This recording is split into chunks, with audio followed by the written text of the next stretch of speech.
Ukraine અને રશિયાના યુદ્ધનો આજે 7મો દિવસ છે। સંપૂર્ણ ખેર્સન શહેર પર રશિયાએ પોતાનો કબજો મેળવી લીધો છે। રશિયાએ આજે રાત્રે યુક્રેન સાથે મંત્રણા ચાલુ રાખવા માટે યુક્રેનના ખેર્સન શહેર પર રશિયાએ સંપૂર્ણપણે કબજો મેળવ્યો છે। અત્યાર સુધી રશિયાના 5840 જેટલા જે સૈનિકો છે તે ઠાર મરાયા છે તેવું યુક્રેનનો દાવો છે। રશિયાના 30 વિમાન 31 હેલિકોપ્ટર તોડી પાડવામાં આવ્યો છે, આવો યુક્રેને દાવો કર્યો છે। તો કીવ નજીક બુચામાં રશિયાનો કાફલો છે તે ઉડાવી દેવામાં આવ્યો છે। કીવ, ખાર્કિવ, સુમીમાં રશિયાના જે હુમલા છે તે વધુને વધુ છે તે તેજ બન્યા છે। રશિયા છે તે તબાહી સર્જી રહ્યું છે। ખાર્કિવમાં હુમલામાં 21 લોકોના મોત થયા છે, 112 જેટલા જે લોકો છે તે ઘાયલ થયા છે। એનગોર્દર શહેરમાં પણ હવે રશિયન સૈનિકો છે તેમણે પ્રવેશ છે તે મેળવી લીધો છે। તો તબાહી સર્જી રહ્યું છે રશિયા। દરેક જગ્યાએથી મોતના સમાચાર છે તે સામે આવી રહ્યા છે।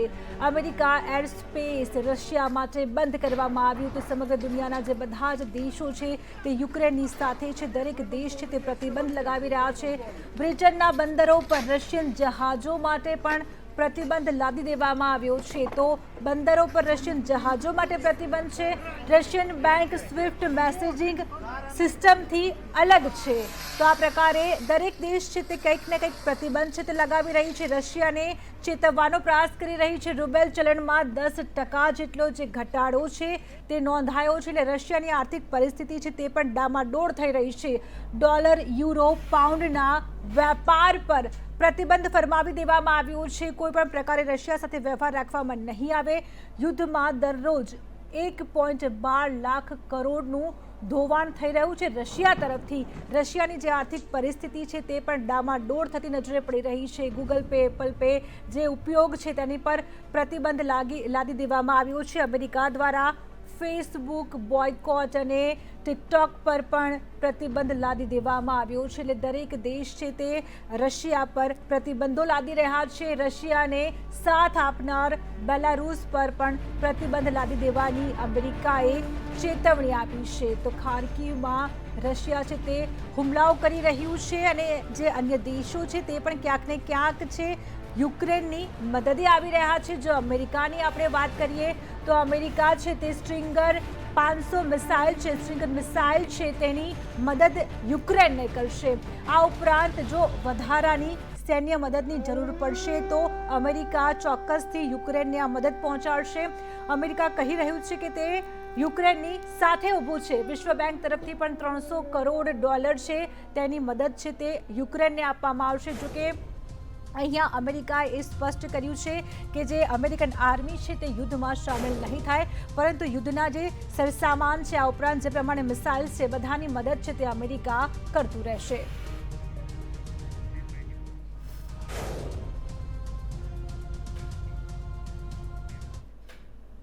તો રશિયા છે તે વધુને વધુ વિનાશક બનતું જઈ રહ્યું છે। ખાર્કિવમાં પોલીસ હેડક્વાર્ટર પર પણ રશિયાએ હુમલો કર્યો છે અને પેરાટ્રુપર્સે ખાર્કિવમાં હોસ્પિટલને પણ નિશાન બનાવી છે।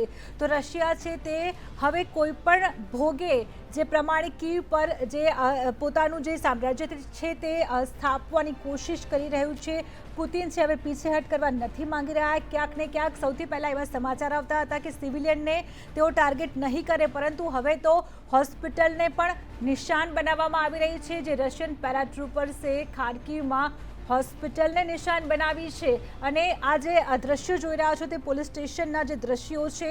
તો યુક્રેનમાં પોલીસ સ્ટેશન પર પણ બોમ્બ બ્લાસ્ટ કરવામાં આવી રહ્યો છે। પોલીસ સ્ટેશનને પણ નિશાના પર લેવામાં આવી રહ્યું છે। હોસ્પિટલ્સ, જે મેટર્નિટી, જે ગૃહ છે તે બધાને હવે નિશાન બનાવવામાં આવી રહ્યા છે।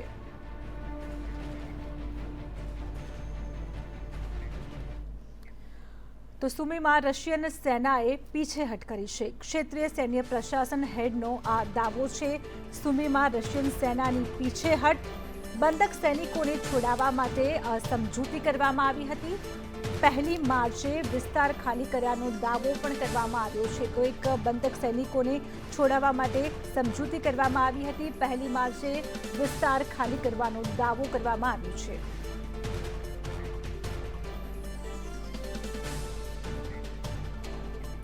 તો યુક્રેનના રાષ્ટ્રપતિ વોલ્દિમીર ઝેલેન્સ્કીએ નિવેદન આપ્યું છે. તેમણે જણાવ્યું છે કે આજે યુક્રેનનો અજેયતાનું પ્રતીક છે, કારણ કે જે રીતે આજે યુક્રેનના જે સિટીઝન છે જે રીતે સામે આવી રહ્યા છે, રશિયન સૈનિકો સામે લડત આપી રહ્યા છે, ચાહે તે કોઈ મોડેલ હોય કે ચાહે કોઈ પણ પ્રકારના જે બીજા કોઈ ફિલ્ડમાં કામ કરતા હોય, રશિયન સેના સિવાય કોઈ એક્ટર્સ હોય, બધા જ છે જે સામાન્ય લોકો છે તે યુદ્ધમાં પોતાનું ક્યાંક ને ક્યાંક યોગદાન આપી રહ્યા છે. યુક્રેનના રાષ્ટ્રપતિએ જેના કારણે નિવેદન આપ્યું છે કે યુક્રેનિયનો છે તે અજેયતાનું પ્રતીક છે.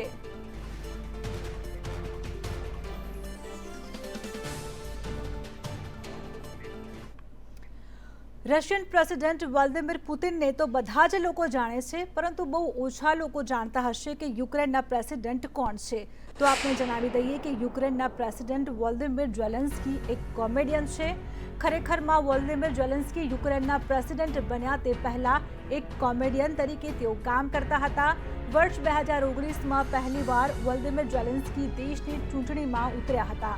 તે સમયે તેમને 70%થી પણ વધુ દેશવાસીઓનું સમર્થન મળ્યું હતું. તે સમયે 39 જેટલા ઉમેદવારો મેદાનમાં હતા, તેમાં 3 પ્રમુખ ઉમેદવારો હતા.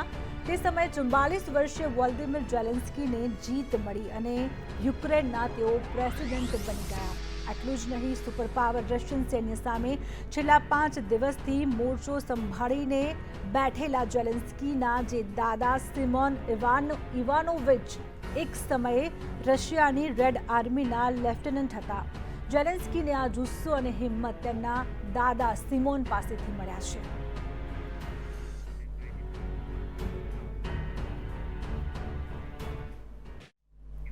તો રશિયા અને યુક્રેન વચ્ચે ચાલી રહેલા યુદ્ધમાં હવે પરમાણુ યુદ્ધનો ખતરો વધી રહ્યો છે. જો કે આ યુદ્ધ લગભગ હવે કોઈ નિર્ણાયક મોડ પર પહોંચી શકે તેવી શક્યતાઓ છે, પરંતુ ખતરો હજુ ટળ્યો નથી. અમેરિકા સહિત પશ્ચિમી દેશ યુક્રેન સાથે ઊભા છે. પુતિને પહેલાથી ચેતવણી આપી છે કે જો કોઈ વચ્ચે આવશે તો એવું થશે જે પહેલા ક્યારેય નથી થયું. એટલે એક્સપર્ટ્સ પુતિનની આ ચેતવણીને પરમાણુ યુદ્ધની ધમકી ગણાવી રહ્યા છે. ત્યારે જો હવે પરમાણુ યુદ્ધ થાય તો દુનિયામાં તબાહી મચી જાય, કારણ કે પરમાણુ યુદ્ધમાં એટલી શક્તિ છે. પરમાણુ બોમ્બ થાય, બોમ્બ જો ફેંકવામાં આવે તો અડધો કલાકમાં 10 કરોડ લોકોના મોત થઈ શકે છે અને આખું વિશ્વ છે તે 18 વર્ષ પાછળ ધકેલાઈ જશે. પૃથ્વીનું આખું જે ક્લાઇમેટ સિસ્ટમ છે તે બગડી જશે. પૃથ્વીનું તાપમાન ઘટીને માઇનસમાં પહોંચી જશે. -7 થી -8 સેલ્સિયસ સુધી આ તાપમાનમાં ઘટાડો છે તે આવી શકે છે. તો આ ઉપરાંત વિશ્વની 10% જગ્યા પર સૂર્યનો પ્રકાશ પણ ન પહોંચી શકે, તેમજ મોટાભાગના જે વિસ્તારમાં વરસાદ પડતો પણ બંધ થઈ જશે. આ પ્રકારની જે શક્યતાઓ છે તે એક્સપર્ટ્સ દ્વારા કહેવામાં આવી છે. એક્સપર્ટ્સ પુતિનની ચેતવણીને પરમાણુ યુદ્ધ તરીકે જોઈ રહ્યા છે.